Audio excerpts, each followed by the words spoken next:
वो एक आदमी था, तो वो दरिया में फंस गया, कश्ती उसकी फंस गई।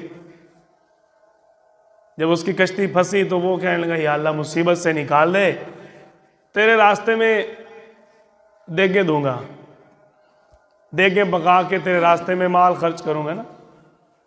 वो जो आजकल हमने कंसेप्ट बनाया ना, मुसीबत आएगी तो माल खर्च करना है, उस पर ये लतीफ़ा सुना रहा हूं। और हालत हमारी है ऐसी, फंस गया, एक लहर आई दरिया की, उसने उठाकर उसको बाहर फेंक दिया।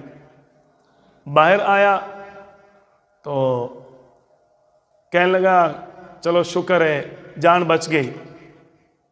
तो थोड़ी देर बाद कहने लगे जो साथ था ना उसके, वो कहने लगा, तूने नीयत की है देके तकसीम करने की कि अल्लाह तेरे नाम पे देके तकसीम करूंगा, तेरे नाम पे माल खर्च करूंगा। कहने लगा, केड़ियां देगा? क्या कहने लगा? केड़ियां देगा। दरिया की छल आई और फिर उठा के अंदर।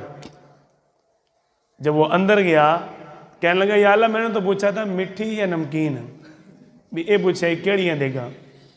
हालत हमारी आज ये है, जब तक मुसीबत ना आए हम सोचते भी नहीं माल खर्च करना है। मैं उसकी एक मिसाल देता हूँ।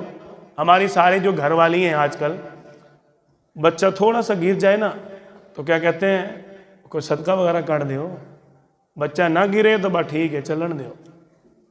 ऐसे है ना जी। ये हमारी आज की हालत है।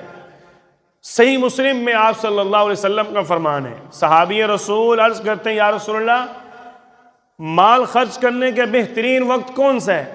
आप सल्लल्लाहु अलैहि वसल्लम फरमान है, जब तुम तंदुरुस्त हो, जब तुम खुशी की हालत में हो, अंत सहीहुन, जब तुम सेहतमंद हो, उस वक्त माल खर्च करना अफजल है। हमें तो इतना अल्लाह ताला ने माल खर्च करने का हुक्म दिया है। आप सल्लल्लाहु अलैहि वसल्लम ने फरमाया कि हर सुबह को अपनी सदका के जरिए सुबह करो।